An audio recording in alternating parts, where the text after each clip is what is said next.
The Wicked Witch is dead. But who is responsible for Steve Wilks being fired? Aaron Glenn decision? Woody Johnson influence? Boy Green Daily starts now. I'm gonna lose my gosh darn bananas. Boy Green Daily starts now. Zoinks! Boy Green fucking Daily, fucking Daily, fucking Daily. Let's go!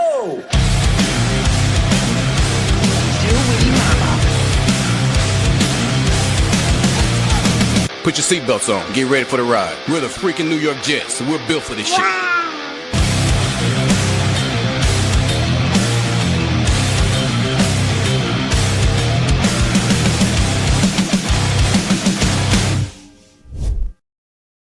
Hey everybody, I'm Paul Esden Jr., aka Boy Green. I'm the New York Jets digital reporter for Heavy.com. Welcome to Boy Green Daily, a daily New York Jets video show, also available wherever you get your podcast. Well, it happened. Steve Wilks was fired just a little bit after Boy Green Daily yesterday. He has been relieved of his duties as the defensive coordinator. Chris Harris, pass game coordinator and DB coach, will take over for the final 3 games of the season. There's a lot to sort of interact with that conversation. But something that sort of ruffled my feathers was after Aaron Glenn announced. Brian Costello broke the news, so shout out to Brian Costello, the New York Post. And then seconds later, AG announced it to the rest of the world at his press conference that Steve Wilks is being relieved of duties. And we'll read some of those AG quotes in a little bit. But there was a narrative on social media that clearly Woody Johnson is the reason that Steve Wilks is no longer the defensive coordinator. I've got some thoughts on that, but first I'd like to go to Jets Final Drive. This is an SNY digital TV show that they do each week. And, well, Connor Hughes is on it. Zach Rosenblatt is on it. And Connor Hughes shared what he believed happened here. Let's go to the tail of the tape before we go any further. Zach, you and I were talking a little bit about this, and it's been a conversation on social media, and I don't have this reported. This is just my opinion. We've seen coordinator changes made by the Jets over the last couple of years. Mike LaFleur was fired after 2022. Nathaniel Hackett was essentially fired last year, although they let him keep his job because he was buddies with Aaron Rodgers, and ultimately Todd Downing was named the pseudo offensive coordinator. Though both of those moves by the coordinating ranks were made because the higher-ups in the ownership level wanted to change. Woody was not happy with how Mike LaFleur was performing and wanted a new offensive coordinator. Ownership was not happy with the way the offense looked with Nathaniel Hackett over 2 years. They wanted a change, so they did. I don't believe genuinely, I genuinely do not believe that Steve Wilks was fired here because Woody Johnson stepped in Monday morning and called Aaron Glenn and said, I want a new defensive coordinator, get rid of this guy. I don't. For everything that we've seen from Woody since he hired Aaron Glenn, everything that Aaron Glenn has said since he was named this team's head coach, it's been clear to me that this truly is his show. And he has the full autonomy to do whatever and do whatever he wants whenever he wants. With that staff changes, that's player acquisitions. This isn't a general manager-led team. Woody himself called Darren Muji Aaron Glenn's sidekick. So Aaron Glenn truly has complete and total control of everything that happens within the organization and his hands everywhere. I don't believe that this was Woody meddling. I don't believe this is Woody putting his fingers in. I genuinely believe that this was Aaron Glenn looking at the totality, realizing that Steve Wilks probably wasn't his guy from the jump, and that this was just a situation where he brought somebody on because he had experience as a head coach, and he was somebody to help a first-time head coach. It was like an arranged marriage. It just wasn't working, so he made the divorce now and just get somebody else in there. Like Glenn said himself, he wants to see progress. He wants to see the culture and the character that he's been trying to instill carried out through the defenders. Wasn't happening with Wilks on the sidelines, and now Chris Harris is going to be. The one thing I'll push back on with what Connor Hughes said there at the end is he said, this was sort of an arranged marriage, just wasn't Aaron Glenn's guy. No. I'm not going to play 20/20 hindsight and say AG had nothing to do with the hire. There's a lot of layers to this. Number one, Aaron Glenn did hire Steve Wilks.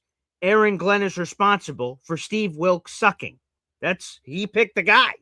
And now that guy's fired. So he gets credit for firing Steve Wilks and realizing he made a mistake and is willing to move on. That he gets credit for. But I'm not going to buy this garbage that this wasn't AG's guy. It was an arranged marriage and all this. No. That's Aaron Glenn deserves heat for hiring Steve Wilks and Steve Wilks sucking. He picked the guy, so I'm not going to play that 2020 hindsight game at all. But what I will say is I agree that Woody Johnson had nothing to do with this, people. Come on. AG has been planting the seeds for a bit that Steve Wilks was going to get canned. Let's call it when Aaron Glenn made the comparison, it was like a week or 2 weeks ago. Steve Wilks is struggling, as he struggled most of the season. Aaron Glenn brings up the Lions example. Back when in Dan Campbell's first year at the Lions, the defense was terrible, the offense was terrible, the whole team was terrible. They were awful. After the year, Dan Campbell fired Anthony Lynn, former Jets RB coach and a lot of different things for the Jets. He fired Anthony Lynn, hired Ben Johnson. After 1 year, said, this isn't working. Did that. But on the other side, he kept AG and said, I believe in you. I think you can turn this around. AG turns around. He's now a hard catch. So Aaron Glenn brought that example up with Steve Wilks being terrible. Where in the audience are going, oh boy, is he going to keep him and do the same thing Dan Campbell did to him? Give him a chance. Say, hey, I know this year sucked, but I believe in you. And when he gave that example a couple of weeks ago, he said, hey man, I trust Wilks, blah, blah, blah, blah, blah. But I'm going to evaluate everyone. So he planted a seed. He did give that Lions example, but he said, but I'm going to evaluate everybody at the end of the season. Obviously, this came before the end of the season. We'll talk about that in a second. And then on Sunday, after the game, Aaron Glenn was asked, would you strip Steve Wilks of play calling? And AG said, I knew this question was coming. And he gave this rigmarole answer. But the key 2 words that AG said was, Steve Wilks is running his system, not my system. His system. He separated it. Rich Cimini wrote a great column about this. He separated himself from Steve Wilks, and you're like, oh, is that something? And it was. And he was fired. So for the folks that are saying Woody Johnson's meddling, has Woody Johnson meddled in the past? Yes. Yes, he has. But he's not meddling here. Woody Johnson had all these things to say about he needs to be a better owner. He gave the keys of the franchise to Aaron Glenn. Darren Muji, Woody Johnson called his sidekick. Okay? Woody Johnson had nothing to do with this. And this is the thing I don't get from the fans, right? So the fans beg for AG to fire Steve Wilks. This guy is an embarrassment. He's a disgrace. You got to get rid of this guy, AG. AG listens. He gets rid of the guy. We're all like, Woody Johnson influence, clearly. What? Ooh, what? Where the hell is all this coming from? No. Stevie Ray Wonder could have seen that there needed to be a change here on defense. We talked about it yesterday, that for the most part, I thought AG firing Steve Wilks didn't make sense because there's a lot of bad that could happen. If AG took over and then he performed great, they'd be like, why didn't you do it sooner? If he took over and there weren't dramatic improvements, people would question his defensive acumen. So I thought for the most part it was bad. But we did talk about one reason why a premature Wilks firing would make sense. And it was for the reason they did it. Chris Harris, our DB coach and our pass game coordinator, is now going to be calling the defensive plays for the final 3 games of the season. This is the part that makes sense. We're going to give Chris Harris a legitimate opportunity for the final 3 weeks. I don't know how much he's going to be able to change in 3 weeks, but let's give him a shot to run the defensive play calling and see what he does. And Zach Rosenblatt believes that our guy Chris Harris will have a legitimate chance, if he does halfway decent, of getting the job on a permanent basis. We'll see what happens. But I just wanted to make sure we address right off the top that Woody Johnson had nothing to do with this. Steve Wilks was terrible at his job. He is one and done. This is the 6th time Steve Wilks has been one and done in a row. In his last 6 jobs, including the Jets, he's been one and done. That means he spent 1 year there and gonzo. 6 years in a row. 6 jobs in a row, which I guess would also be 6 years in a row. So again, Woody Johnson had nothing to do with this. Can we stop flaunting that senseless nonsense out there? Senseless nonsense? Oh, nice. Can we just stop that, please? Please. Steve Wilks was terrible. And there's a lot of stats we could point to why Steve Wilks was terrible. Another thing I want to get to here is, Sauce Gardner wanted to chime in on the Steve Wilks firing. Sauce Gardner, our good old buddy. Yeah, why not? Okay. So I'm going to put this up on the screen. Okay. Let me put this up on the screen because Sauce Gardner had some thoughts and then he deleted his thoughts. But as we all know, folks, the internet is forever. All right. The internet is forever. So Sauce Gardner, after Steve Wilks was fired, decided to comment on it on social media. Why the hell not, I guess. All right. Sure, why not? Let's throw this up on the screen. This is Sauce Gardner's tweet before he deleted it. Okay, this was his tweet. I want to throw this up here on the screen. Here we go. This is Sauce Gardner. It's a real tweet. He really sent this out, then he deleted it. We captured it before he deleted it. This is Sauce Gardner. Indianapolis Colts quarter, no longer a member of the Jets, but he pays attention to the Jets. That's great. Quote, current and former players that Coach Wilks coached knows he's one of the best, smartest defensive coordinators in the NFL. It's not always what it seems. All right. This feels like an Aaron Glenn subtweet here. This feels like a shot at Aaron Glenn. I don't know what else it would mean. I don't know what else it would indicate. Is he trashing the players of the defense? Again, they're not that good. I'm not sure what the point of Sauce's tweet was. I would also say this for this best, smartest defensive coordinators out there. So Sauce was here for the first 7 weeks of the season before he was traded. He was traded in between week 7 and week 8. The Jets defense for 5 of those 7 weeks were terrible. And they had Sauce Gardner and Quinnen Williams on those teams. They allowed, I have the notes here. Okay, let's bring this up. During the 7 games in which Sauce Gardner was a member of this Steve Wilks defense, the Jets went 0-7 and allowed 183 points. Here are a variety of numbers that seem to indicate, like, this defense of Steve Wilks, I'm just not understanding. I'm not understanding because Sauce is trying to say that, no, it's not Steve Wilks' fault. So tell me what's not Steve Wilks' fault here. The Jets, which were a top 4 defense in yards allowed in each season from 2022 through 2024, were 30th in scoring this year, 20th in yards allowed, and 20th in EPA. That's expected points added. The defense only has 2 takeaways and no interceptions. On Sunday, the Jets tied the 2024 San Francisco 49ers for the longest such streak in NFL history without an interception, which is 14 games. If the Jets were to not get an interception against the Saints this weekend, that would be 15 games and would be a new NFL record. So I ask you this. If you don't believe it's Steve Wilks, I have one question.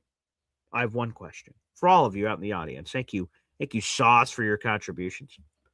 What is this interception drought, right? What is more likely? The Jets have the least talented and most poorly constructed defensive roster of all time? Or the coaching was shitty?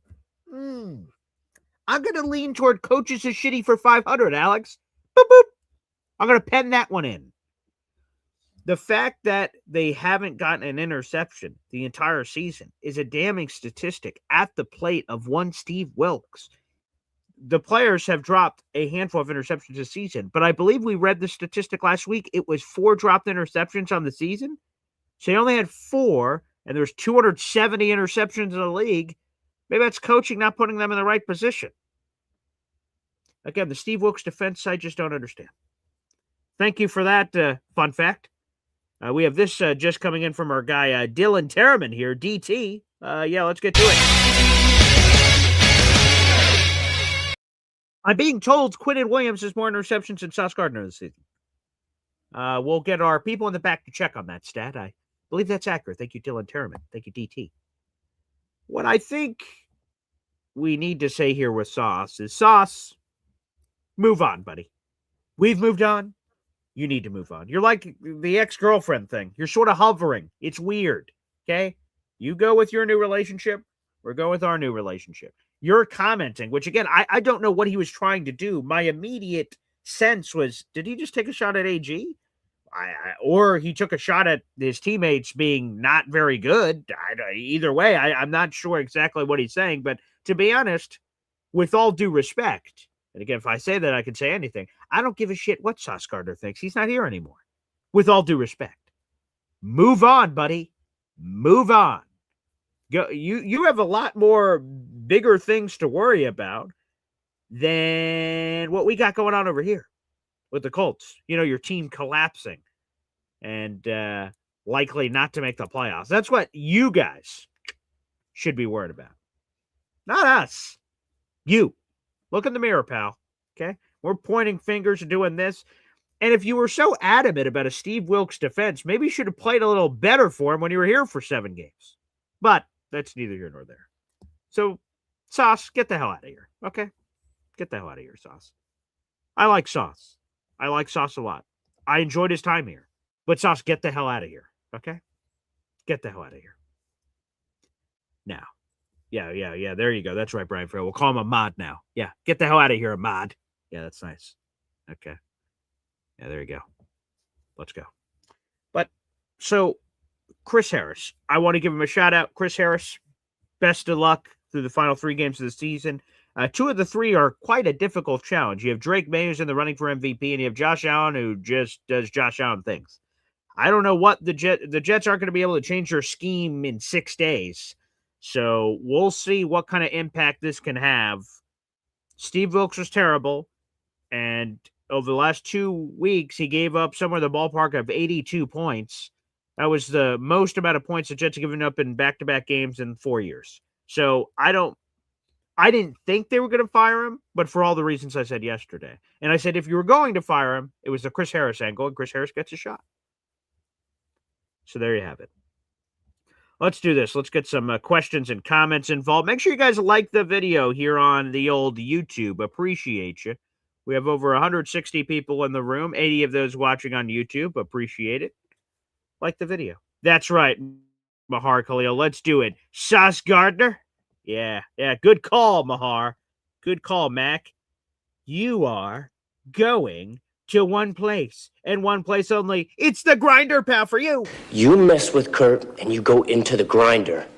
Okay, now this grinder of yours, is it a real grinder or is it some kind of a metaphor? That's it. You're gone. Adios. TKO'd. Historical. Wait. I won't be funny no more, see? Security. You ain't got to bring the man down here. Wait a second. Kurt, come on, please. I need this job, Take Kurt. out the trash. Trash? Oh, now look at here. So get these moves out of my face. Peace, Sauce. Peace. Get the hell out of here. Great call, Mac. Get the hell out of here, Sauce. You piece of trash. Get the hell out of here. Worry about your shitty Colts. All right? Ahmad. 100%. All right, let's get some comments here.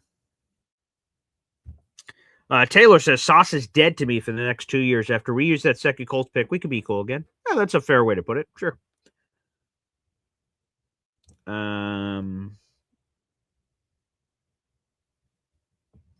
Dave Briga. Nobody gets a pass here. Both Glenn and Wilks are accountable for this trash defense.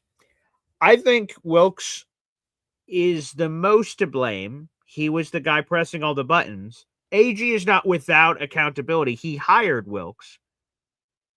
I would say now he has to get it right, though. That's the next piece for me. AG's here, Wilks isn't. The next piece for me is, whatever Chris Harris does in these final 3, I'm going to say, let's evaluate that. Not harshly, but let's sort of look at what happens. Like, if Chris Harris stinks, I'm not going to be like, Chris Harris, worst defensive coordinator of all time. Like, he's getting thrown in not an ideal situation. But on the AG thing, you just have to get the next hire right. And we'll talk about candidates. We're working on articles behind the scenes, which will lead to these shows. So this week, we'll definitely have a show on. I'll either do it as its own video or we'll have it here on Boy Green Daily where I give you like my top 5 defensive coordinator names I would like to see. So we'll evaluate that. But yeah, he has to get it right now. He has to get it right. That sauce tastes bitter. Fox Sports Talk. Well done. Yes, it does.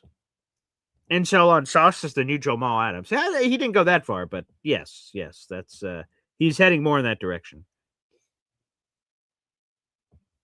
Jared B. The weird part is the defense doesn't look like a Wilks defense or Glenn defense. Where's the blitzing? The blitzing was very prevalent earlier in the season, and it wasn't working, so he dialed it back.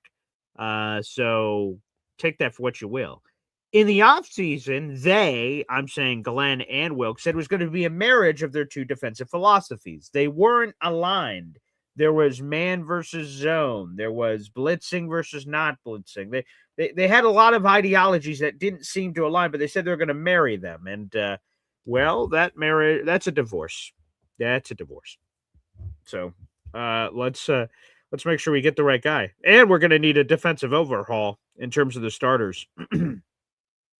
All new linebackers, at least one safety change.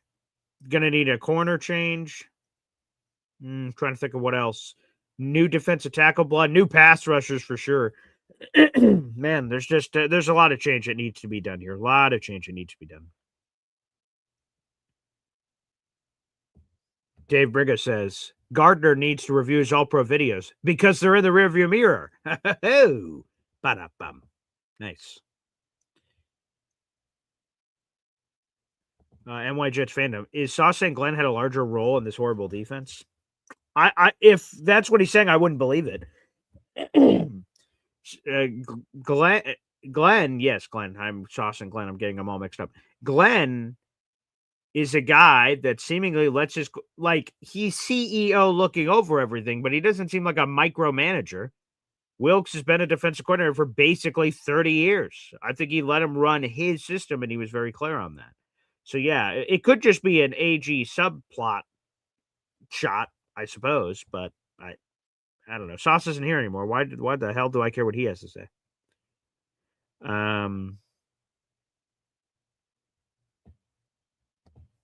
Troy Sturgis, fired 6 times in a row and probably be hired for another gig next year. Good old boy club in the NFL. Hey, it's about the people you know. So I would not be surprised if Steve Wilks lands at his feet. Look at all these players defending him out in the streets. He obviously is a respected man from that perspective, but his defensive prowess stinks. I'm sorry it didn't work out. I wish it would have. I want good defense, and we didn't get it. Yeah. DT says Sauce's tweet delete game is elite. Tweet delete. Well, that's certainly an elite part of his game. I can confirm without watching the film. That's for sure.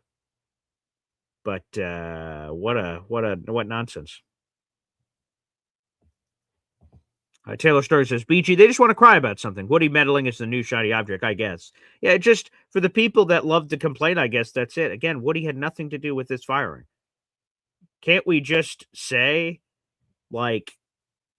Steve Wilks is terrible? AG could read that the room was terrible. The players, apparently. Here's another report. I guess let's get into this real quick.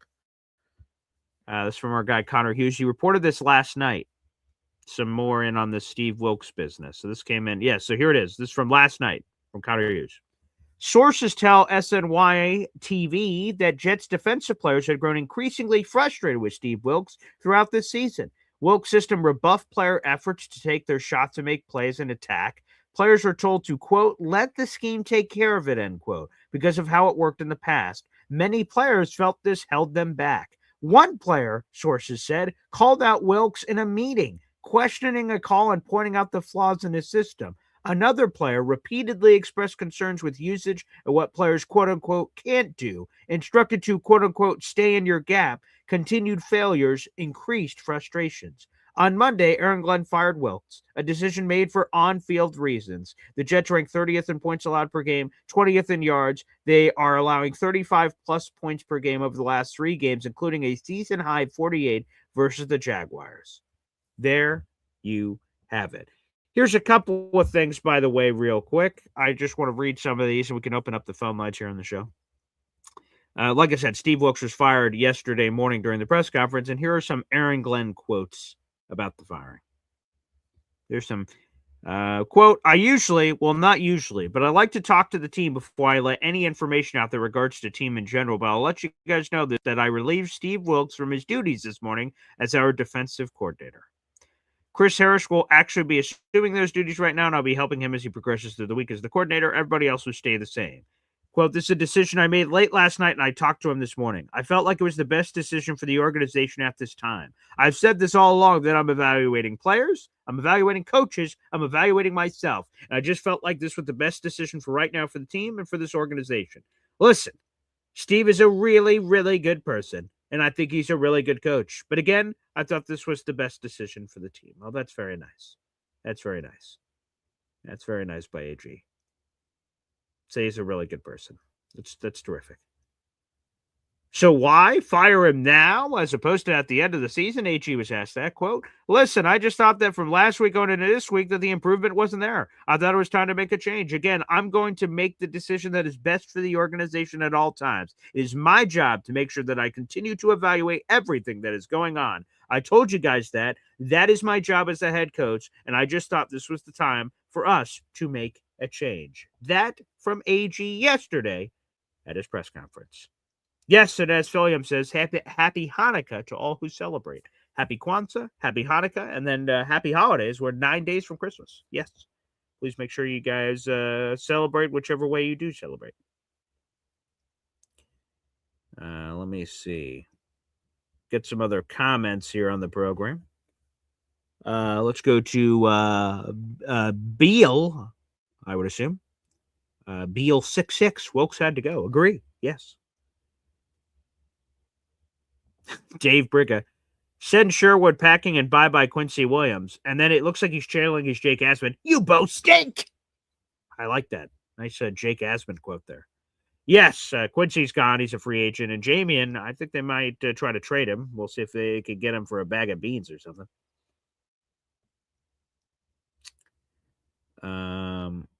Let's see. Lon says he would have traded Quincy for anything. Again, we know this from Dan Graziano. The Cowboys were like, hey, can we get both Williams brothers? And there was a brief negotiation, and I would assume that the thing that killed the deal was the Jets asked for too much, apparently, for Quincy. And Cowboys were like, that's all right. We'll get Logan Wilson from the Bengals. And, yeah, maybe there's a strong case to be made. They should have gotten something, whatever that something is.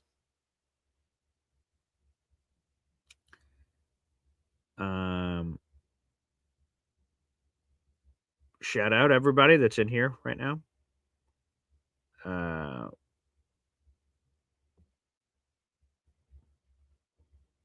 J-Boy says, so this season is AG's best. We in for a long 4 more years. Yeah, I don't think this is clearly his best. Hopefully there's better to come here. Isn't that funny?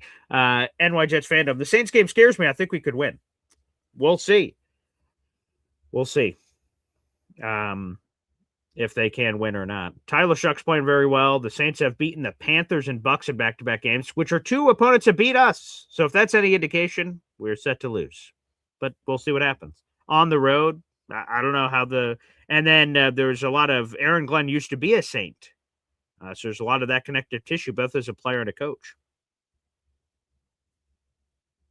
Yes, also, let me address that part of it, right? A lot of people are saying that why they think Woody Johnson meddled here is that AG flipped the script. AG, this is what other people are saying in the social media world. AG called Wilks safe and then he fired him. Ha! Woody Johnson stepped in.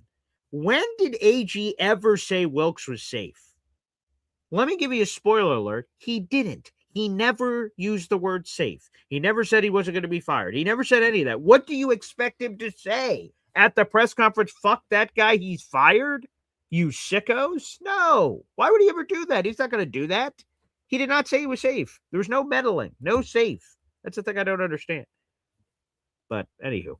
Taylor Sterling says, should have been fired before, but AG stood by his guy. That isn't a bad thing to be loyal. No.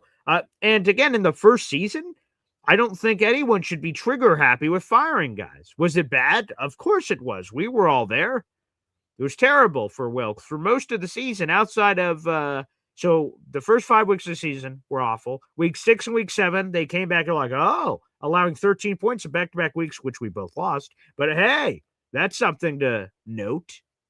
And then they fell apart again. So, for sure. No, just unbelievable. Yes. People were talking about the draft positioning. Again, I like how everything sort of sets up here for draft positioning. Dylan Terman says, losing to the Saints would be a win. Yes, the Jets, according to a lot of the analytics, would be not a lock, but they would be very in the ballpark of locking in a top 3 pick by losing to the Saints. That's what the analytics say. There's the Athletic. They have their own Athletic draft model. There's the ESPN projection model. So there's multiple models that seem to project that. Jets Pro 100, a.k.a. our boy Jay Klein, says, Banjo-Kazooie, we just need Bowser as head coach and Super Mario as defensive coordinator. Hey, that'd be good. Let's go.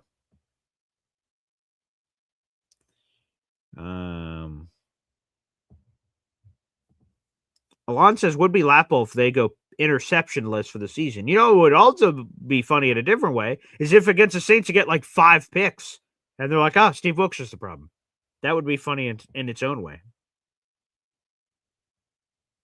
J-Boy, AG has lost the locker room. Wide receiver 1 was off this bus 6 weeks. Oh, boy. J-Boy, come on, man. AG clearly has not lost the locker room. Absolutely not. I totally push back against this nonsense. And Garrett Wilson's knee's been banged up the entire time. So if AG makes an announcement on Wednesday that Garrett's out for the season or something, like, that won't surprise me. Garrett's been hurt. So, no, I don't think he was off this bus. I don't buy any of that. Garrett Wilson quitting. I push back against that entire narrative. I push back against all that. All right, let's do this. Let's just open up the phone lines, people. Let's get right to it. Appreciate you, everybody. Real quick, before we do open up the phone lines, we are doing a raffle. So if you're new to the channel, make sure, first off, you guys like the video here on YouTube. I appreciate it. We have over 100 people watching on YouTube right now, so thank you so much.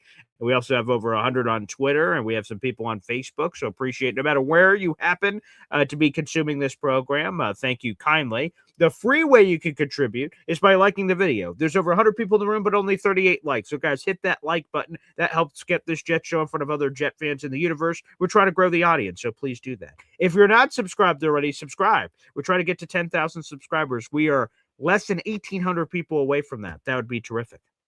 If you guys want to go above and beyond, yeah, that's a free way to contribute, Paul, but I want to contribute even more. Then, folks, we've got a giveaway happening here. Look, the New York Jets Santa Funko Pop for the holidays. Sure. We have our Nick Mangold tribute shirt. That's in the mix. We have our Jets tailgate package, which is the Boy Green Woody t-shirts, koozies, beer, bottle openers, and all kinds of fun gizmos and gadgets. We're giving all that away on January 1st. All you have to do is spend $3 on the channel somewhere here during the month of December, and you'll be eligible for those giveaways. We do giveaways every single month on the channel. Again, to purchase a raffle ticket, it's $3. That's it. All of these items we always give you always worth more than $3.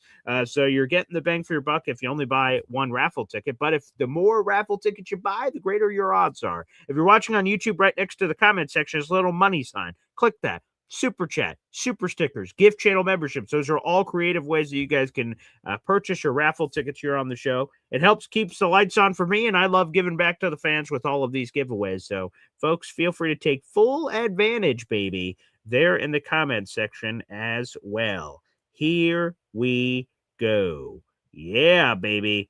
Funko Land. Yes, there you go. Get some of that love. Funko Pops. I only have a few Funko Pops. I don't have a lot because, like, you know, then you could just constantly, you know, be obsessed with them. I could get a Funko Pop for every show I've ever watched. And then what do I do with them all? I don't know. But for the holidays, there you go. There's a little festive action. All right, we'll play a quick half timeout. We welcome your phone calls. If you'd like to call into the program, that is an exclusive YouTube viewing experience choice. It'll be the pinned comment on youtube.com/boygreen25. If you guys would like to call into the show, and you guys can do so. We'll be right back after this. 1, 2, 3. Whoa! Boy Green, fucking daily, fucking daily, fucking daily. Talking Jets football, man.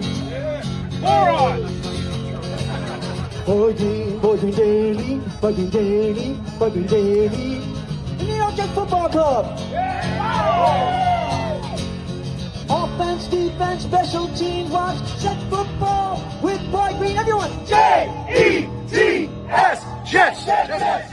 Boy Green, fucking daily, fucking daily, fucking daily. Talking Jets football, man. Boy Green, fucking daily, fucking daily, fucking daily.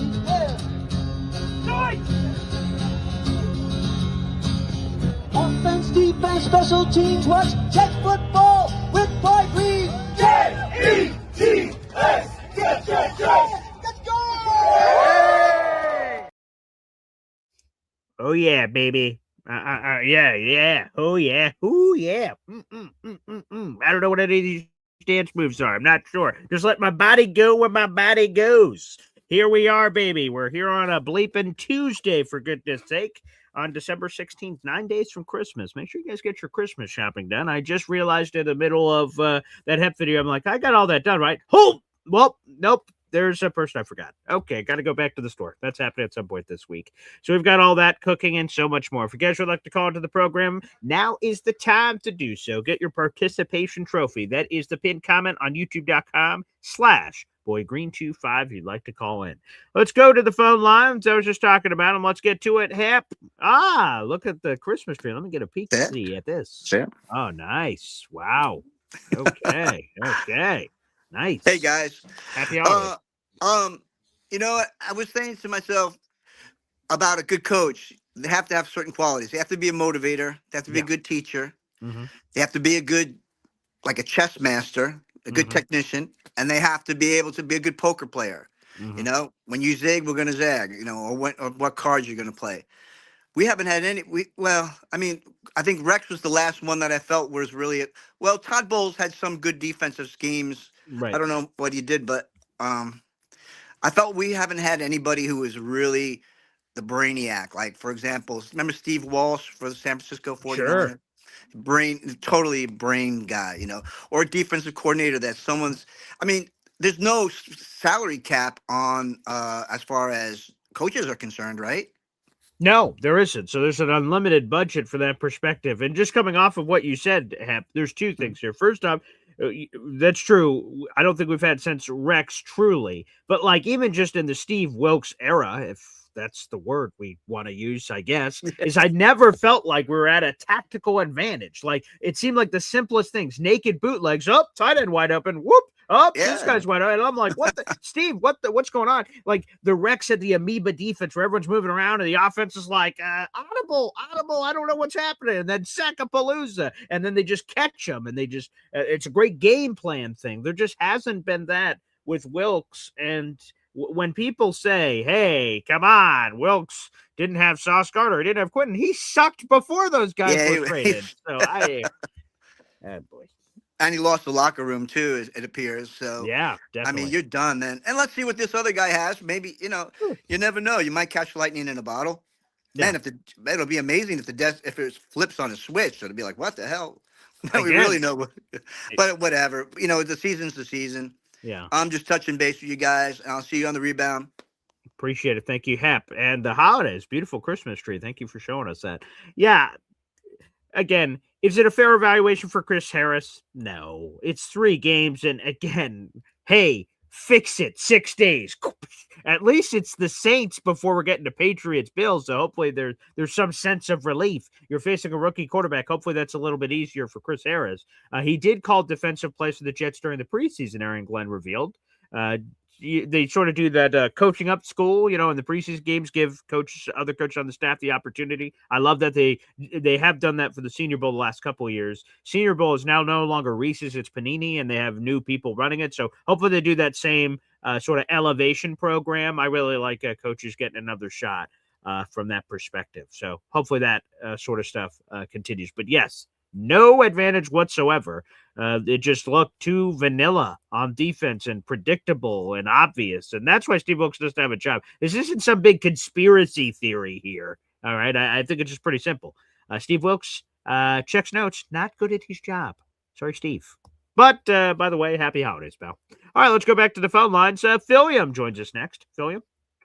Good morning, Paul. Have you ever had a subject hit your head and then from there you go into something else and it just kind of takes you down, kind of like a daily call from EZ? Okay. All right. Obviously the subject matter today is all about Wilks, but I literally woke up at like 5 this morning, had this thought, and it just blew up.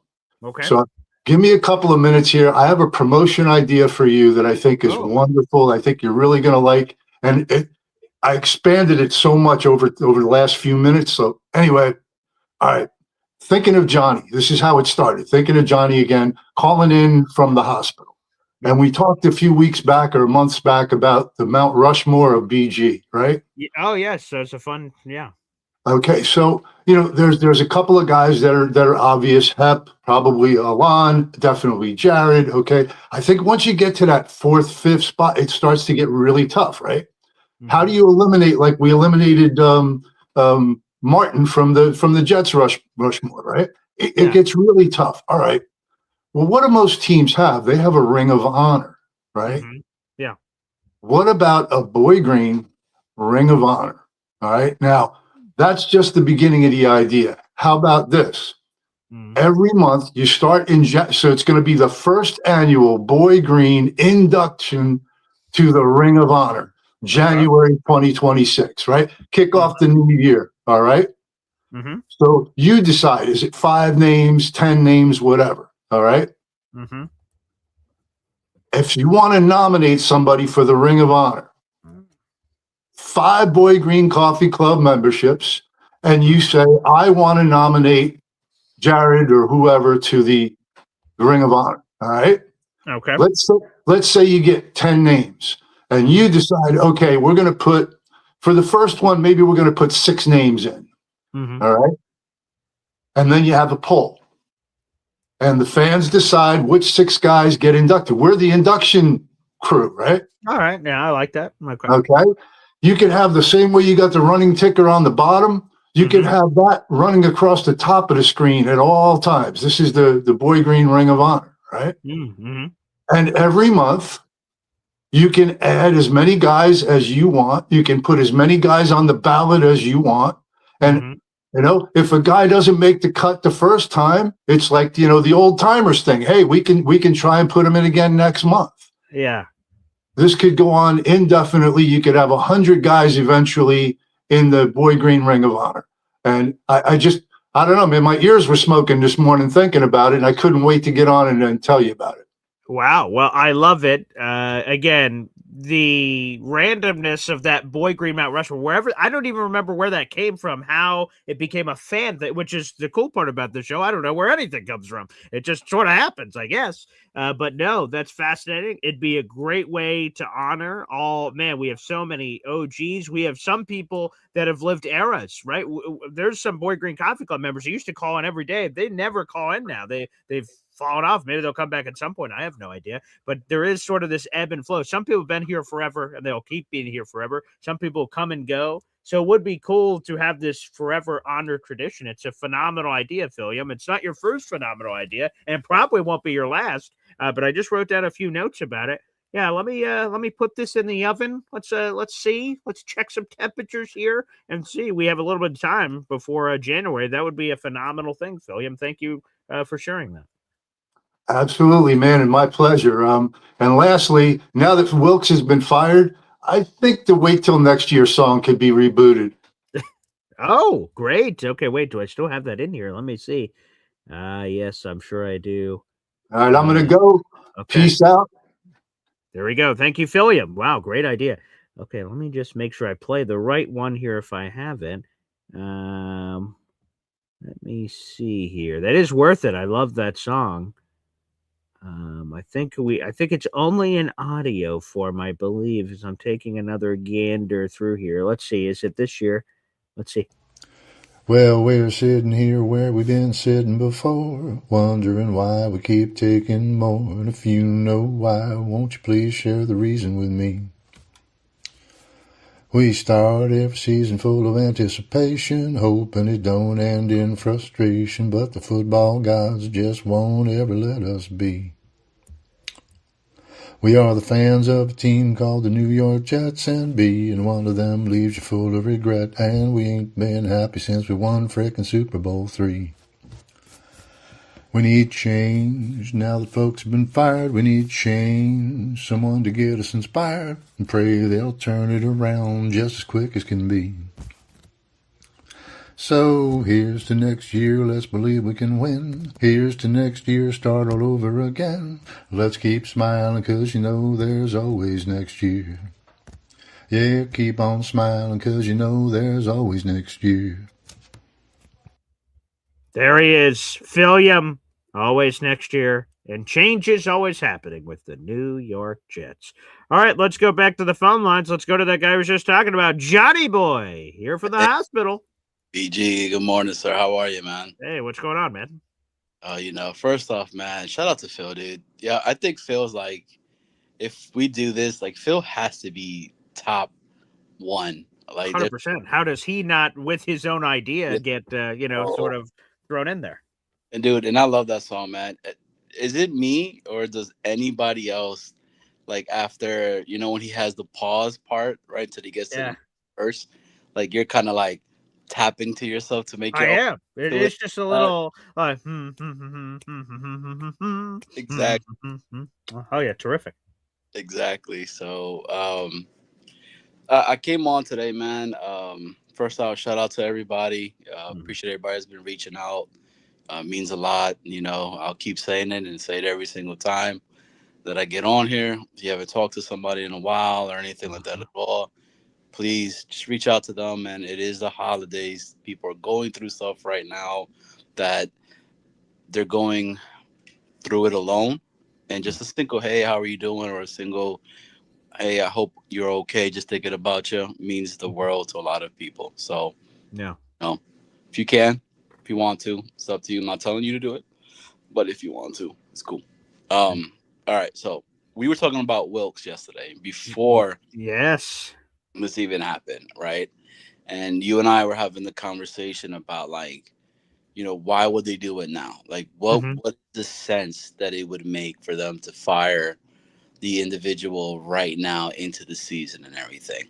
So I kind of wanted to come back and talk a little bit about that. Do you think there was some type of rift between him and Glenn in the back end, like in the background, where of course, we're never going to know, but that's the only thing that I could think about, because he was pretty much like in prior press conferences, Aaron Glenn was like, he's going to be my guy. He's like, guys, remember when I went ahead and, I was over here with Detroit and we were having a horrible season. They still stuck with me. Do you think they went ahead and, beef with each other, or am I just overthinking that? Okay, so I don't know how many people in the audience are going to be able to relate to this, and this may get me in a lot of trouble, but I'm going to say it anyway. So I've got a terrific fiance here at home who hopefully is sleeping, so she can't hear this story. And so sometimes things have to get done in the house. And if your other person that you live with does it, and then you see that they don't do it the way that you would do it, you're like, oh, and you want to jump in and say, actually, if you could just, I know you did it this way, but if you could just do it this way next time, and then it causes this riff in this fight. Steve Wilks, I assume, again, I would tell you first off, and then I'll come back to this. The first thing that surprised me is when Aaron Glenn was figuring out who he was going to hire on his staff, I said, what I thought was going to happen is that Steve Wilks is going to hire a veteran offensive mind, that he knows what he's doing. He's been like an offense coordinator for like 45 years, and he's going to be the guy. And then he would hire a young defensive guy that Aaron Glenn could influence and say, hey, don't worry, buddy. I did this defensive coordinator thing, and I'm killing it. I'll be there to help you, young person, whoever it is. But they did the opposite. They hired a veteran defensive guy that's done it forever, and the offensive guy was a newbie. I'm like, oh, that's interesting. I wouldn't have thought that, because Aaron Glenn is labeled as his defensive guy. It's interesting that he took the risk on offense. Fascinating. Anywho, to go back to what you're saying, I think when he hired Steve Wilks, he said, hey, Wilks, here's the keys to the car, baby, to this defense. I'm trusting you to run this. And as we went through the season, there was a lot of bad stuff happening where, again, something happens in the house and it's done a different way and it's struggling. AG, naturally, I assume, wants to say, hey, if you would do this, that, or the other. Because at the press conference, the thing that he said that pissed him off, this is before Wilks was fired, this was on Sunday, he said the lack of pass rush, the lack of pressure was pissing him off, that it wasn't happening. And I don't think he was pissed off at the players. I think he was pissed off at Wilks for the predictable blitzes and how he was calling the game. I think that's the thing that was bothering AG. So, no, I think naturally there was a riff. I think when you're losing, riffs get magnified and intensified when you're losing, especially when you're putting up historic stuff. When Trevor Lawrence is the first NFL quarterback in NFL history to do blee, blah, blue, 6 total touchdowns, 50 rushing yards, and all this shit, like someone's got to pay for that. So, yes, I think there was a riff that naturally was created. I'm sure they're friendly, and it seems like they were from that perspective of just a non-working relationship. But the stuff at work, I mean, how did that not taint everything that they were talking and doing? So, yes, I believe there was some friction there. And so it goes back to, if you remember earlier in the season, I had asked you when you came on the show itself, shout out to my guy Snowball, that, who had the more pressure on them? Mm-hmm. Was it Wilks or was it Tanner? Yeah. And everybody kept saying Tanner, because, of our offensive woes that we've had. Yes. And I kept saying, I think it's Wilks. Wilks has everything to fall underneath him, right? Because he's the veteran guy that's in there, in where you have your rookie special teams coordinator, you have your rookie offensive coordinator, whole bunch of individuals that are just first time. You're trying to evaluate everything, and you need to have, I thought that Wilks was the guy that, AG was going to come to talk to him about, hey, how would you deal with this? How do you handle this? How would you handle that? And AG pretty much would always say, I talked to this individual about that. I talked to this individual about this in the past. Coaches, right? So Bill Parcells, et cetera, et cetera. And the more and more I think about it now, I'm like, why didn't he talk to Wilks? Wilks was a head coach. Wilks has been in those positions before. He's done a lot of the things that, AG has never done. Now, with that being said, I think there needs to be a conversation about, and I think you and I were talking a little bit about Tanner, right? That if Tanner has another game, let's just say, the offense doesn't look as good or anything like that at all. And I understand, again, I am not expecting Brady Cook to be a starting quarterback in the league, a starting quarterback for us or anything like that. My expectations with Brady Cook is that he's a rosterable backup quarterback, right? Like, yes, you could make that individual into a rosterable backup quarterback, et cetera, then that kind of is like, all right, this guy has something that he's working with. Do you see that so far with Tanner, or am I missing something? Or is it that just the cast that we have is just not good? And that's including Breece Hall. Like, are we hindering Breece Hall's talent as well?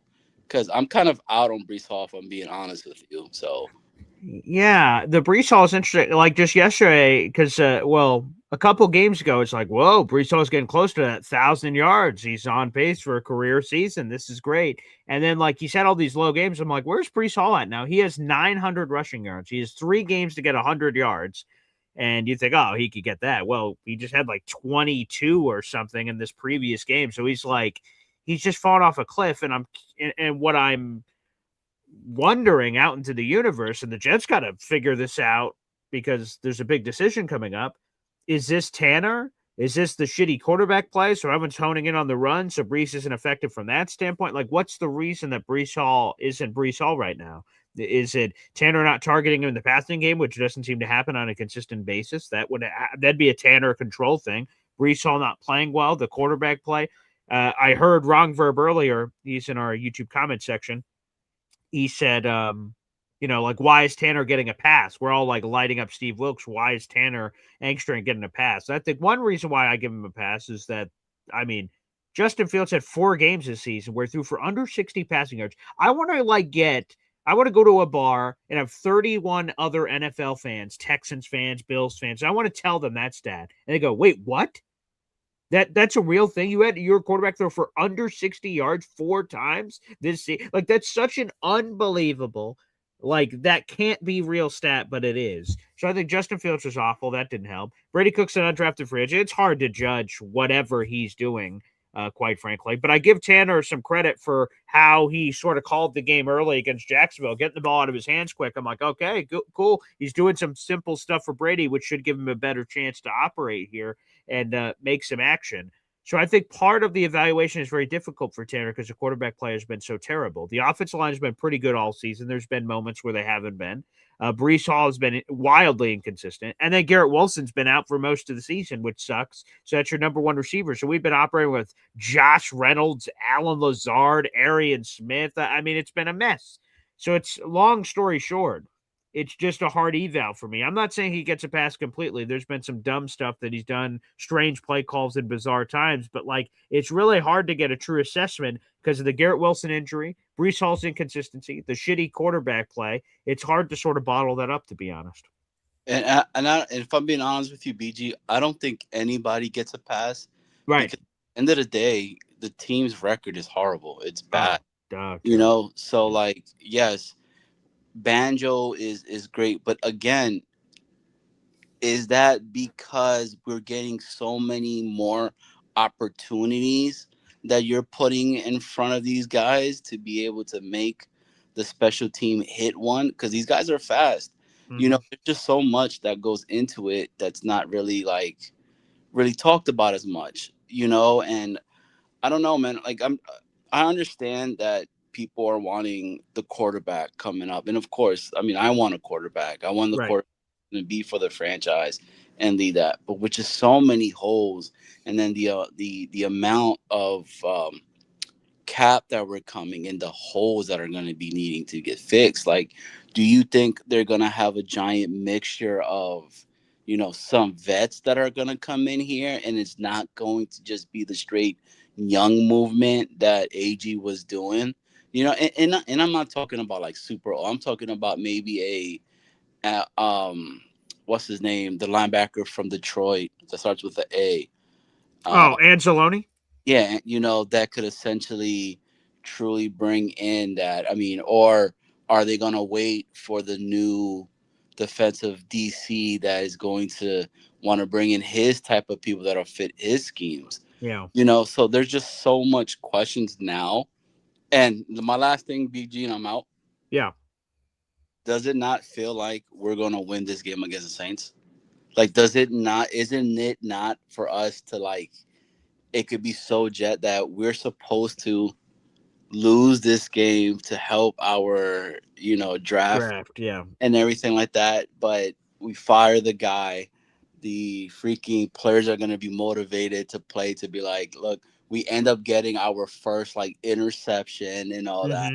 It's like 2 interceptions for like 2 pick sixes. Oh, it'd be crazy. You know what I'm saying? And And then we're like, oh my God, Chris, what's the guy that's exactly the point, right? Chris Harris is his name. Yeah, Chris Harris is like, we don't need to look at anybody. Look what he's done. We've had him here the whole entire time. And then next year we're back on boat here, like, fire Chris Harris. Like, why that? Vicious cycle. So, Vicious cycle. Exactly. But BG, man, I appreciate you, brother. I know I've been rambling and everything. No.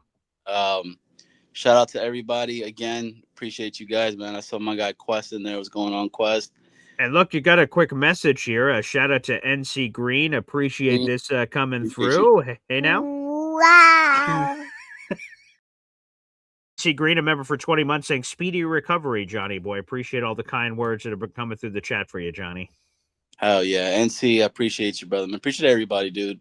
Appreciate everybody that's reached out, man. You guys don't know how much your guys' words and stuff like that has kept me in good spirits. I mean, you guys hear it. Like, all I hear when I'm in here is this noise from this machine that's like dripping and giving me food. Like, and it sucks, you know? So I don't want my kids to come and see me like this, because at the end of the day, you know, Dad's supposed to be Superman. Dad ain't supposed to be laid up in the hospital or nothing like that. I don't want my children seeing me like that. So, but ain't nothing wrong with that either, too. You know, of course. Hey, they say you fall just to pick yourself back up and be stronger than before. So I'll be back. I'll be ready to rock and roll, kicking some ass over here. You know, so, but with that being said, man, hey, what day is today? Tuesday, I think. Yeah. Yeah. Happy Tuesday. I don't know what's cool with Tuesday or any kind of like cool freight Tuesday. Yeah, that I'm not sure. Hey, by the way, another thing coming in for you here, Johnny Boy, our number one Austrian Jet fan. Wow. Get well soon, Johnny. Austrian, I appreciate you, brother, man. I hope you're doing well as well, dude. Yes, of course. Right. Oh, so man's the guy. So, but Taco Tuesdays, right? Taco Tuesday. There you go. That's something. I knew there was something. We could sort of rally around, you know. Bro, I'm sorry again. I'm rambling. No, dude, no reason to apologize. I've only been eating liquids, right? Yeah. Okay. For you, BG, and for the chat, and then I'll get off. Okay. Guys in the chat and BG, what should be the first meal I should have once I get out of the hospital? I'm able to eat. All right. Something hearty, like a steak, you know, something crazy. Steak that put me in here, man. Well, that'd be a different steak. Yeah. No, that's where my mind's at, man, because I want to get over the fear of having a steak again type of thing, you know. Knock it out, get that. But you let me know, BG. Okay, we'll let the chat. We'll see what they say. Appreciate you, Johnny Boy. Thank you very much for tuning in. Thank you, Austrian, for that.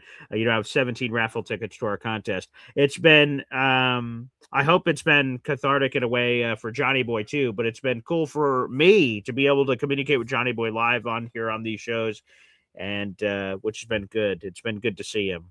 So. Let's keep our love up for Johnny Boy. I see we have a couple of things in here. I just want to give a couple of shout outs here real quick.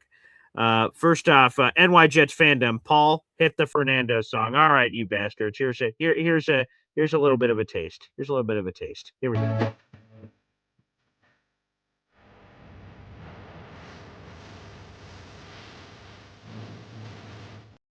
Damn it, that's so catchy. All right, there you go. There's some of that. And on a more serious note, East Zone coverage saying this is going to be the first Christmas without my mom. So we're thinking about you, East Zone coverage. That's a difficult, but be around the family that you can, East Zone coverage, and just, try to share good memories of your mom with your family, hopefully, that can sort of rally around your family and friends. But my heart is out to East Zone coverage. All of our hearts are. So we're thinking about you, bud, around this holiday season for sure. And then more of this. Danny in real life. Buffalo Bills fan getting in the mix here. Great. I always love hearing Buffalo Bills fans' takes on things, but sure, why not? I must have missed the show when Aaron Glenn hired Steve Wilks. Pretty sure you were over the moon with the hire of an experienced defensive coordinator despite him being fired from other teams. Now you bring it up. Ha, ha, ha. The spin zone has got you dizzy. Let me make this clear. Okay. Was I intrigued by the hire of Wilks? Yes. He was the defensive coordinator of a 49ers team that went to the Super Bowl. Were there some red flags? Aren't there always, right? You get a girlfriend and your friends are like, are you sure? There's a lot of red flags there. But you're like, no, but the good stuff. And I am a rationalization guy. I try to see the world through an optimistic viewpoint, glass half full. I said, he's a former head coach. That's got to help AG, right? Okay, he's been a defensive coordinator forever. He's got to have that on lock. And he didn't. I was wrong. So if that's what you're looking for, Danny, yes, I admit I was wrong. It doesn't happen often, but every once in a while you could catch me. A blind squirrel finds a net. I was wrong there. I thought Wilkes would be fine, and he wasn't. He wasn't. As we've come to learn. So, unfortunate. All right, let's go back to the phone lines here. We got a lot of people up. Let me see here. Who's up next? It's EC. What's up, EC? Good morning. What do you got? Are you eating anything good? Apparently, Wilkes lost the locker room.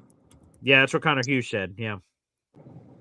And I like what you said earlier today that, you got AG, who's a defensive-minded coach, hire a tried-and-true professional OC, and then groom a DC under you.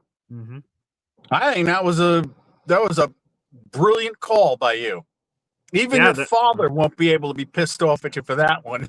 That's true. Yeah, I thought that one would have made sense. AG did not go down that path, which is interesting. So, I thought that would have made more sense.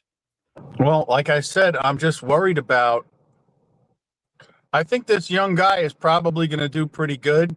Mm-hmm. Well, he's not young. I mean, it's not like it's like some 23-year-old kid. I mean, Yeah, this guy's definitely coached for a while. Yeah, I think he's going to do okay. Yeah. What people have been saying about Wilks is that his defense He's was very 43, by the way. complicated. Yeah, he's 43, so I don't want to call him a kid. Yeah. If Wilks was seriously telling people not to be aggressive, that is the most serious accusation any defensive coordinator could ever get in their life. Sure. Stick to the scheme and don't be aggressive. Hold your gap. Oh, so if I have a gut feeling that this guy rolling out is going to get the ball, I got to stay in my gap. I shouldn't try to cover him. That's like telling someone not to try to cover the running back if you suspect a screen pass. Mm. Yeah, I mean, I think that's why some of these guys were so confused. They were deciding, do I go with my gut, or do I listen to this and get benched, or do I listen to this guy and get burned? Mm. And you can't ever let yourself get burned because that hurts your future potential salaries, your future potential worth and value to a team. So I can understand why he was losing the locker room. Some of these players were like, you're not letting us play. You're making us play with one hand tied behind our backs. And that's no bueno. Mm-hmm. See. Now, we weren't there. Gotcha. We weren't there, so we don't know if that's actually what happened. Right. But if that's what the locker room was murmuring, then it's probably true. Because if it's a murmur in the ether, then it's probably screams and yelling in the locker room. Yeah. Murmurs, ethers. Yep. Mm-hmm. Well, we're the ether. Yes, right. They're the murmur. You know, me, you,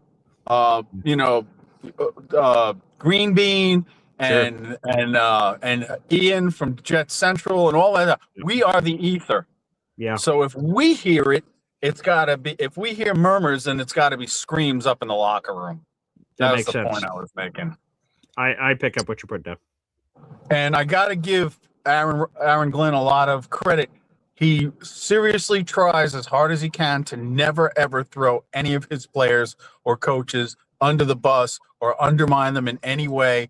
He doesn't try to embarrass them publicly ever.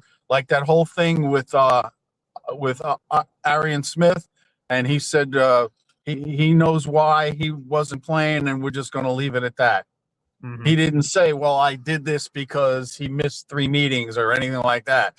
He just left it, we had a thing and it's in-house, and that's good. Mm-hmm. Yeah. But I don't know. I'm looking forward to the next 3 losses so that we don't have to trade draft capital. That's right. Hey, there's a path to number 1 overall. We'll see if they can get there for you, EC. And like I said, I don't mind getting this kid, Mendoza, as long as we don't have to pay too much. Now, I was looking at the draft board thing. Yeah. 3,000 points for first pick. I think it's 2,500 points for second pick. And I think it's like 21 or 2,200 points for third pick. Overall, I'm saying. Yeah. So if we could at least get up to the 3rd overall pick, we'll be in good shape, because then that 2 draft picks easily does it. Yeah, right. Which would be a much easier thing. The less assets we could give up, the better. We could build around the quarterback. We could give a first this year. We could swap the first this year and maybe give a first next year. Who knows? Although Sure. I'd rather keep next year's picks. Me too. Anyway, take care, man. We can eat my. God bless. There he is. Cut out there. Go ahead, Easy. Finish your thoughts. Sorry. Oh, you're finishing your food. Oh, I see. Finishing your food. Ah, yes, I got you. Easy, go ahead. It looked delicious, whatever it was. Shout out to the 300 people in the room. Like the video, hit subscribe.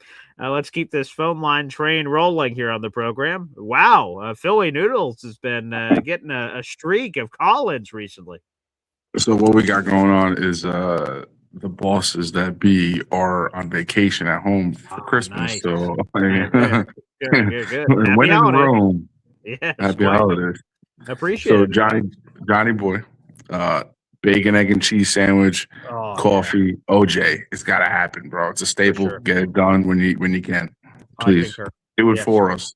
Put Yeah. that in the ethos. Mm-hmm. So let's just go over what we learned today. That was an easyism. Okay, that was an easyism. Easy. Murmurs from the ether or screams from the locker room. Okay. Put that on the board. That makes sense. Remember Yeah, that. full screen. Yeah, can you show us that one more time? It's okay. Yeah, What's that was an easyism. Murmurs Easyism. from the ether or screams from the locker room. Keep that there. Aaron Glenn's going to use that. Yeah, he should. Aaron Glenn. Yeah, he should. AG's going to use that. I like that. I've never heard that one before till today, so I like that. Yeah. Murmurs. Hey, ethers.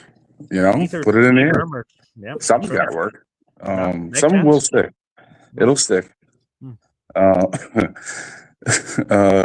So I'm really like kind of trying to figure an angle of what Moogie and Glenn are going to do here with all that money, right? Like, so we have like a loophole. We have all this money. It really does feel to me that they are going to call Cincinnati. Yeah. Yeah. There's a lot of money left over in the cap, and you don't have to pay those kids at the tackles until, what, 2 years from now? The first guy? And then 2 and 3. Right, correct. Yep. And then if you can get John Simpson, like I said, they should get him a hometown discount. He wants to stay somewhere. He just had a baby. And he just said it the other day, apparently. Someone on our site wrote it, but John Simpson said he wants to stay here, so. You just signed Myers, bro. So what you're telling me is you got to sign Titman, and you can extend them early. You don't sign AVT, you sign Simpson. You already got Stevens locked in. You obviously need another corner, and there's a few corners coming out in free agency, like a few. Sure. And there's a few safeties, and some of them have been around AG already from New Orleans. Oh, good. So you start mixing it around. Your linebackers, you draft one, maybe you sign another one, or you keep Quincy. But all signs to me are saying that we're going to have too much money. Like, we're not going to walk into next year at the start of the season, I believe, with a $30 million surplus. Like, who does that? Yeah, most people don't. Yeah, so I don't know. I just hope it's not for Kyler Murray. Yeah, that's the only thing that's bothering me. I was thinking of this yesterday because like Kyler is better than what we have, unquestionably. But like when you have a quarterback, and I was thinking of this because I got a chance to play some Madden yesterday. It's been a while, me too. And I was playing against the Cardinals with Kyler Murray, and it just hit me like that when we have a quarterback is someone we want to be proud of. Like that, we're like, that's our guy, and we defend him no matter what anyone says. No bullshit comes, we defend him till we die. And I just thought of like all the video game shit, the work ethic crap, and whatever weird things happening now with the Cardinals and the injury situation. And I just asked myself, like, would I be proud to have like Kyler Murray as is that the guy I want to die and dive in front of a bullet for? No. And it was a resounding no. But again, he is clearly better than anything we have, which I feel like that has to be said. I'm not trying to be, as a Jets fan, right? They say, you should be picky. Your quarterback's fucking blow. So if you can have a chance for an upgrade, you should consider it. And we should consider it. But boy, I just hope there's another door that's potentially crossed here. Well, BG, right? Like what we think about, that price tag is too effing high for him. Yeah. If he was 25 million, even 30, we're like, look what you just gave Justin. That's not the case. He's like $40-some million. I think he's going to get cut, though. That's what my gut says. But then again, would he go veteran minimum to the Jets? I don't know who else is going to be in the conversation. So maybe he would. But like, if he's veteran minimum, that's again where you start to tantalize me. I'm like, shit, I'll give you a team. I'll give you a team. Okay, give it to me. Indianapolis Colts are going to be desperate. Yes. That's a good call. They could sign him. Let's say they extend Daniel. They'll need a gap stop. So they could be like, Kyler, we'll bring you in here for this amount of money. And you just tell Daniel you're sitting an entire season. They might not even sign him, bro. Like, it's really up in the air what's going to happen with certain teams. Colts to DJ, you think? Yeah. I mean, let's say they sign him. They're going to have to. I would tell him, bro, you're sitting this whole season, and we're bringing Kyler as a stopgap. Like, it's probably that 2-year deal thing where the first year is like nothing. It's just for his rehab at the Colts facilities, and the second year has incentives built in that if he came back and he's Daniel Jones, he makes a ton of money. That could be possible. Because you're not saying Phillip Rivers is your starter for 12 weeks next year. I not don't even think Anthony so. Richardson. Right. I mean, it's. I can see them bringing Marcus Mariota and that. I think about. I can see them bringing whoever the fuck they got to bring in. Excuse me.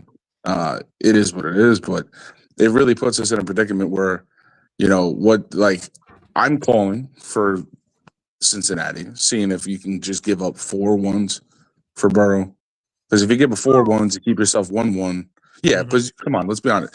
Unless they can do 3 ones, another player. And like honestly, all right, this is disgusting, but let me put this out here in the earth. Sure.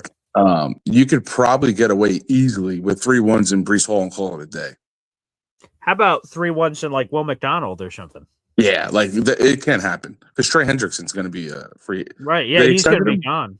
They only extended him. They like worked it out for this year. Long story short, he's a free agent after this year.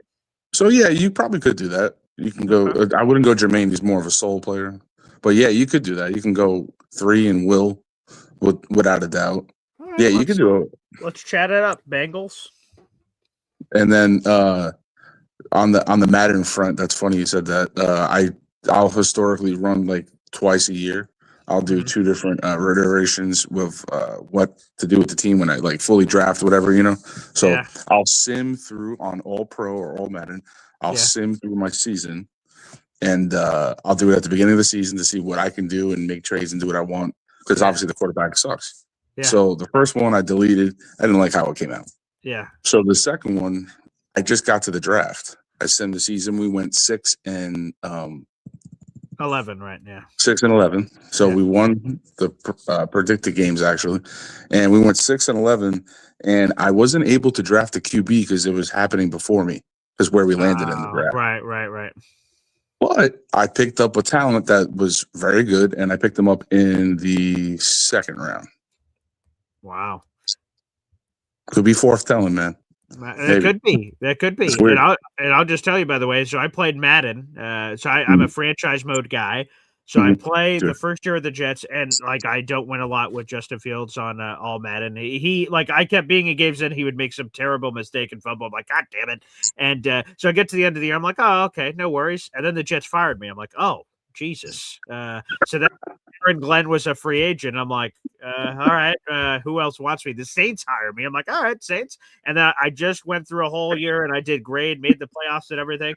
And then after you get to a certain point, you can demand your release. So if I was aging, I'm like, hey, fucking Saints, let me go. I want to be a free agent. They're like, all right, fuck you, motherfucker. And went out. And then the Jets wanted me back. And I said, fuck you, Jets. I just joined the Raiders. And I oh my God. Carol. So, but you got fired. Yeah, and now I feel terrible because I want to go back to the Jets now. But now, so you got fired. This wild thing. I know. I got fired. Let me tell you. In that same team I got right now going. Yeah. Guess who is the closest to being fired? Who has the worst percentage based as the coach's staff? Who's that? Defensive coordinator. He's 17%. Well, they want him off my team. Yeah, that tracks. Yeah. That tracks. So how about that man-child league? I'll leave you with that. It looks like. Did you make make the semi? So let's see. Because I'm in 2 leagues. So let me do this real quick. Let me pull this up. Quad. Right. So one of them I'll give credit. Let me see. Which one am I in? So I got 2 Boy Green leagues. So one of them, unfortunately, I lost. Let me see what this one is. This is the original Boy Green Coffee Club. I lost to Jared, and Jared's playing in the championship game against John because we fucked all that up.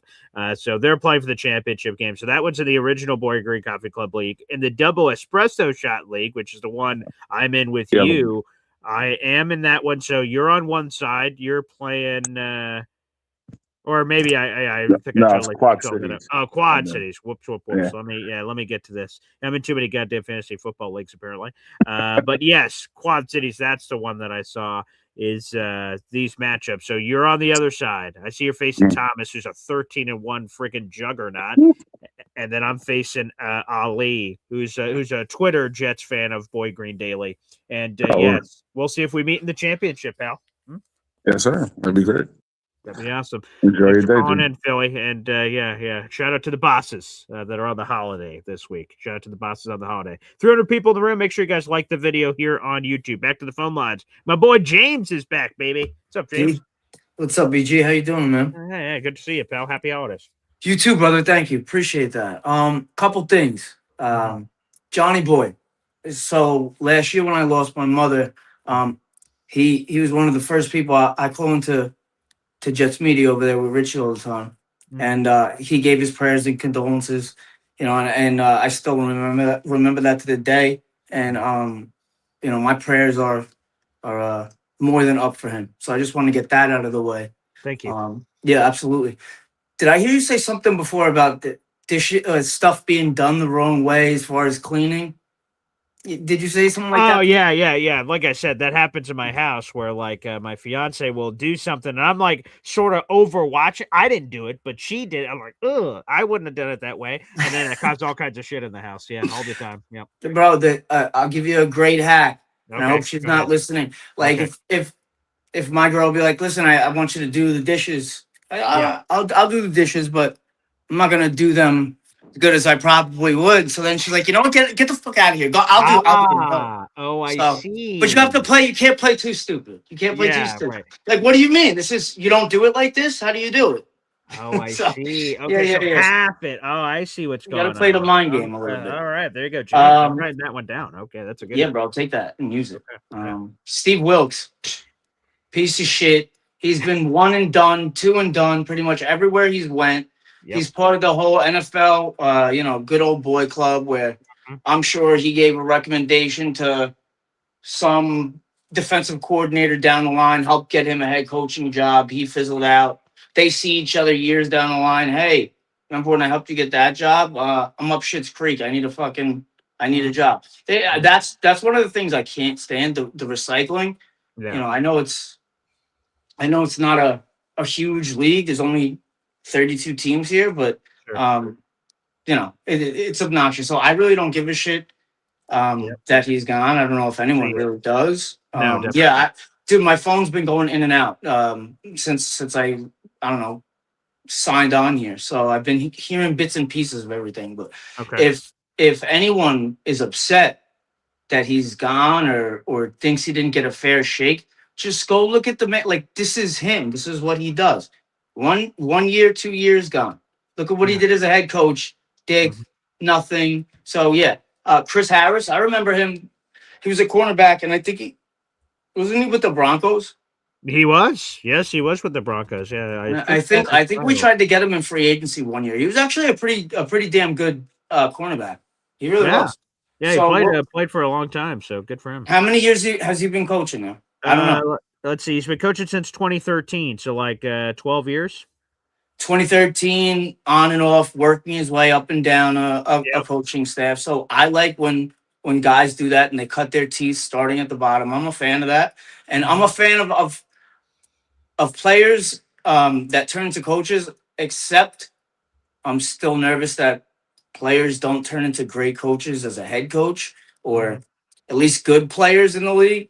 A lot of players can't really.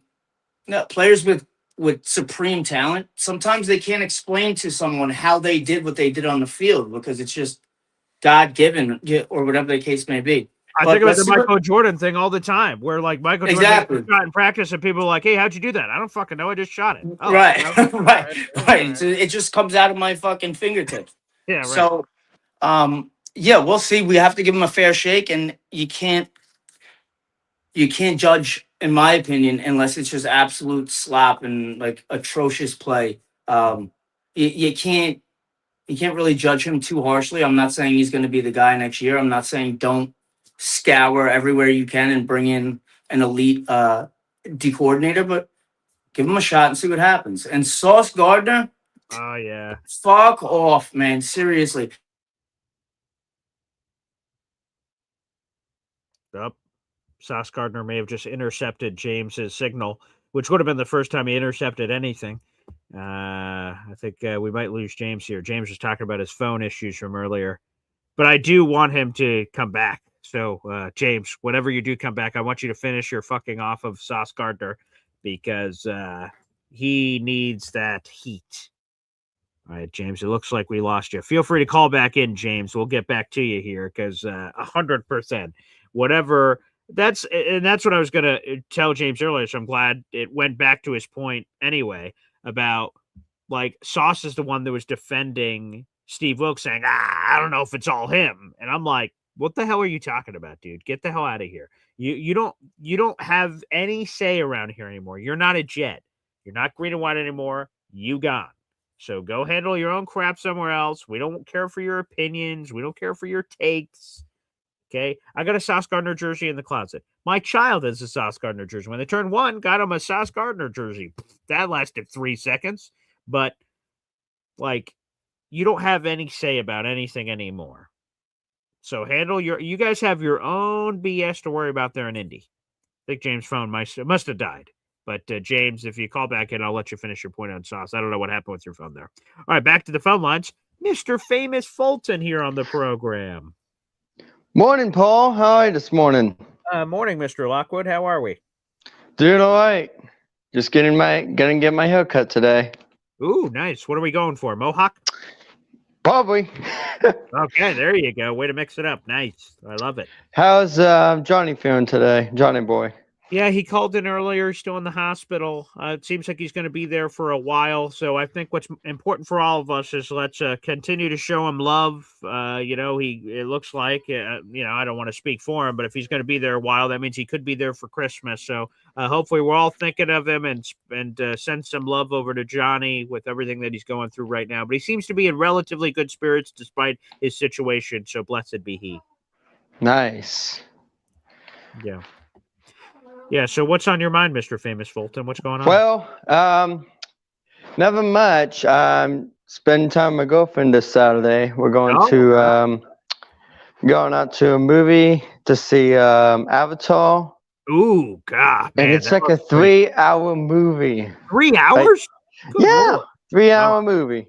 Hey, what's your girlfriend's name? Caitlin Dunn. Okay, Caitlin, nice. Okay, so how long have you been going with Caitlin here, Mr. Famous Fulton? We've been doing this for 10 years. 10 years? Oh my goodness. There's a name for that, Mr. Famous Fulton. It's called a decade. Wow. Okay. Yeah. Well, congratulations. That's Thank terrific. you. Okay, Yeah. wonderful. Okay, well, that's terrific. So going to the movies, nice. Are you going to buy her some popcorn and whatnot? Well, yeah, I'll probably buy some popcorn for her. So that's. Okay. What about a drink? Getting a drink in there? Yep, Maybe gonna getting a drink for her and. Okay, nice. That's very respectful. That's nice. That's the right way to handle business. I haven't been to the movies in a while, but I do want to go to the movies. That Avatar movie sounds freaking sweet. Yep, it sure is. Hey, what was the last movie you went to before Avatar? Oh, it was like a couple weeks ago. Oh, weeks ago. Okay, nice. All right. See something good? Not sure yet, but we have been to the movies for a long time. So. All right. Well, that's great. Well, cheers to you, Mr. Famous Fulton. You and your budding love. That's terrific. Yep. Thank you, Paul. Have a wonderful day and happy holidays and Merry Christmas. There you go. Same to you, Mr. Famous Fulton, gracing us with this presence. Wonderful. That's beautiful. Yo Holmes. Who gets married first, BG or Mr. Famous Fulton? Hilarious. Folks, I want to thank you guys so much for joining us on the show. I love the love. I love love. I love love that can get spread around through the universe. But let's think about a lot of people. James, who lost his mother last year. Eastzone coverage. First Christmas without his mom. Let's please spread our love. Johnny's in the hospital. Our guy, Nick Faria, unfortunately lost his father here recently due to a stroke. There's a lot. Our hearts are hurting out there in the community, and a lot of our hearts in various fashions. So first Christmas without a mom, first Christmas without a dad. There's a lot of things happening in the universe, but we're all there for each other. Our Jets community, as we come to know, is sure we all have a common thing here. We're all Jet fans, but obviously our relationship and our friendship and our bond goes well beyond the Jets. And we've shared some special memories and stories all together with everything that we've sort of done here as a family. So I want to give a special shout out, great for Mr. Famous Fulton and going out to the movies with his gal. That's beautiful. That's wonderful. And I hope they have a wonderful time with the holiday season. I want to thank everybody for joining us. We'll have some more content coming up. A couple of plugs real quick. First off, we're doing a free giveaway. Let me check where we're at right now before I promote this to see how many spots are left. I want to make sure I'm accurate here. Hang on a second. Okay, so on the MC Show digital YouTube channel, I'm about to throw this up here on the screen. Okay, here's a YouTube link. We have 419 subscribers. Okay, so here's what we have left. There are 31 spots left, folks. 31 spots. I'm giving away this for free. Shout out to my friend Joey Matestic for giving this to me. This is Joe Namath and John Riggins. This is the official 1972 official yearbook cover. It has 2 Hall of Famers on it, Joe Namath and John Riggins. This could be, if for any of you that potentially win this, you could keep this for yourself. You could give it out to somebody else if you'd like, so feel free and take full advantage. We're giving that away. If you're one of our first 450 subscribers on that channel right there on your screen, you have a chance to win that beautiful piece of New York Jets history. So take full advantage and make sure you do so. Again, there's 31 spots left. It's first come, first serve for people if you want to be a part of that Jets giveaway. More on that in a minute. Let's get back to James. Again, I just said it. I think Sauce intercepted your signal. The only thing Sauce has intercepted his entire career. So go ahead. You got cut off there. You were about to lay it into Sauce. Please carry on. You got that damn straight, bro. He is I don't know what his deal is. I think he's probably bent out of shape, that he is where he is now. I'm not talking about the quality of the team. I'm just talking about fucking out there. Like, what are you doing besides going to St. Elmo's? He's nothing, bro. He's probably miserable. I think he's probably a little slighted. And like I said, I think Buffalo Wild Wings should fucking call the police and make a case, because he stole money in New York. He wasn't getting that promotional deal out in Indianapolis. No way. No, especially if you're not intercepting the ball. So seriously, fuck off, Ahmad. No one cares about you anymore. You're really inconsequential at this point. And the guy could never, ever either obviously get his hands on a football, and just the tackling alone. I had enough of it. He's soft, he's frail, and he sucks. That's it. There we go.